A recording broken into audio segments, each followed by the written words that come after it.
welcome back to ESBR Boxing's YouTube channel. Delighted, as always, to be joined by Gregory Dole. This is a preview video of the world title fight happening in Osaka, Japan on Tuesday, the 23rd of January. It is the champion Artem Dalakian against the challenger Seigo Akui. As always, apologies if I've not announced that correctly. Clearly need some more lessons. Greg, bit of a different one. Not kind of a fight that perhaps all of the British public are going to be watching, you're going to know about, but it is a world title fight, and we're here to talk about it. Dalakian, undefeated fighter in the flyweight division.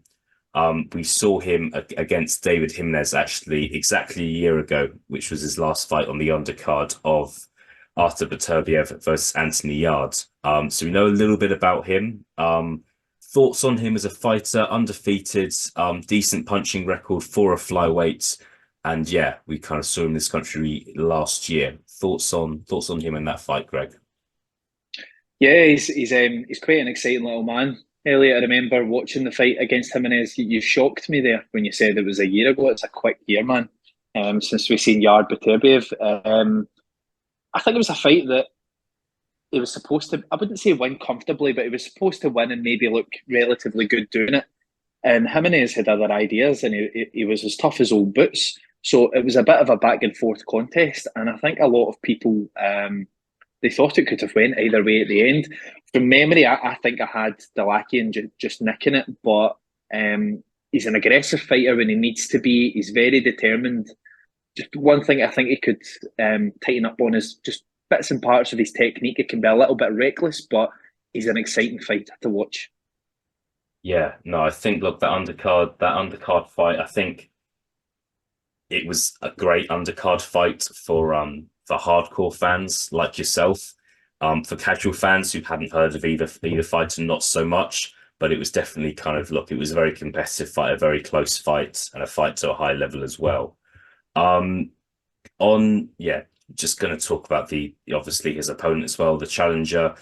The home fighter as well. Seigo Akui, record of 18-2. One of those losses comes against Junto Nakatani, who has obviously gone on to produce that knockout of the year contender against Andrew Maloney last year, and is now kind of gone on to be a world champion. So there's no shame in losing to him. Few wins on the spin now.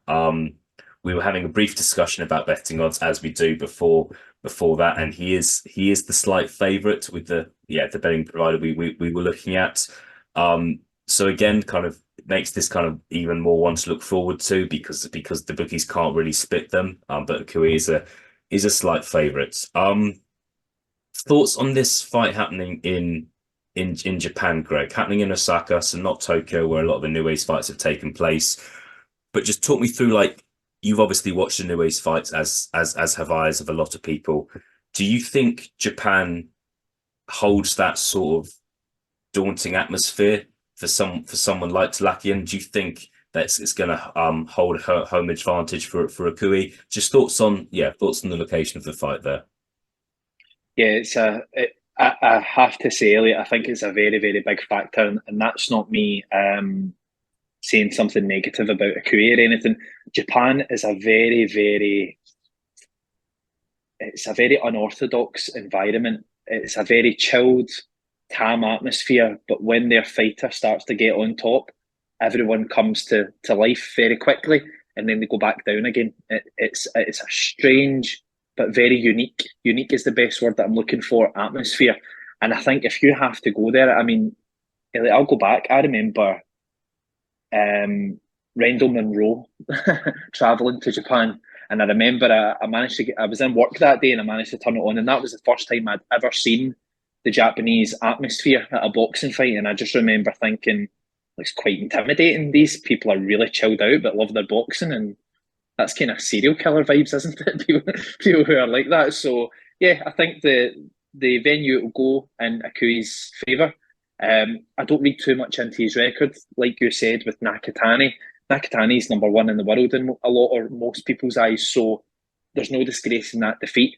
But some of these guys, they then go and lose to someone who has won 15 and lost 7, and then they come back and get a couple of routines, fight for a world title, and they're like world beaters, and you think, how did you ever lose to a guy that's 15-7?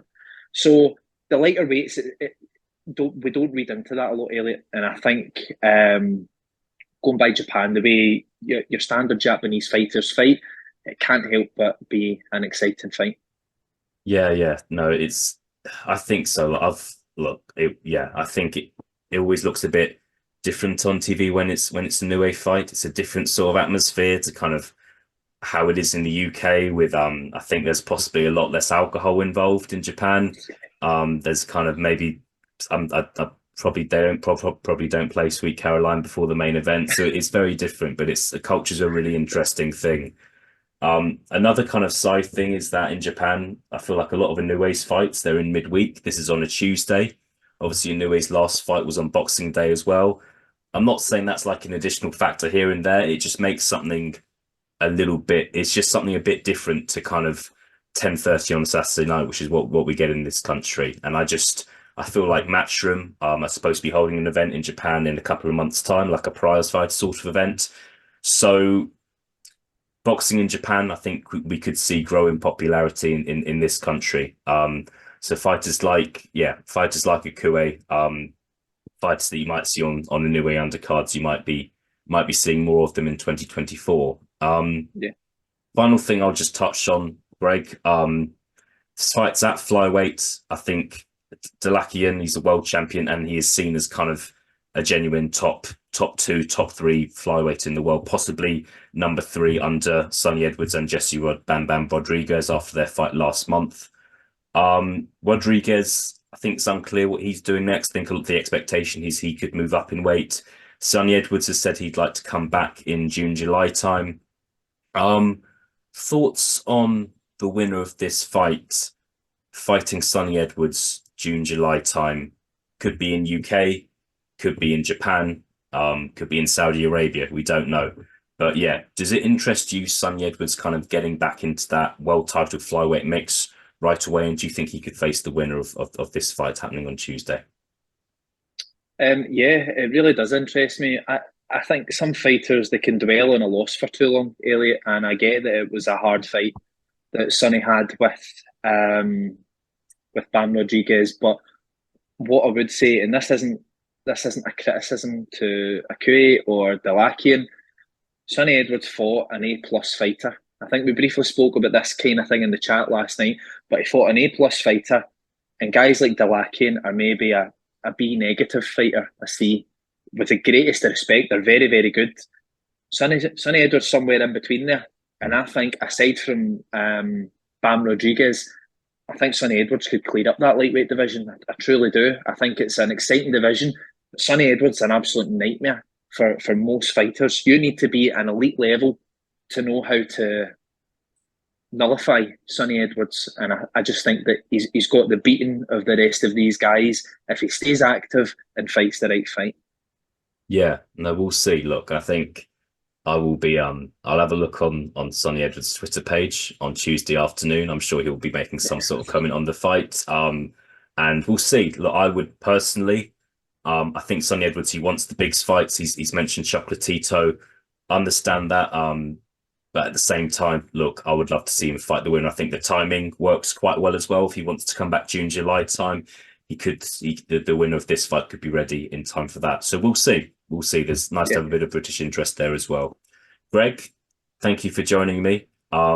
Looking forward to this one. Will take place, I imagine, kind of Tuesday morning UK time.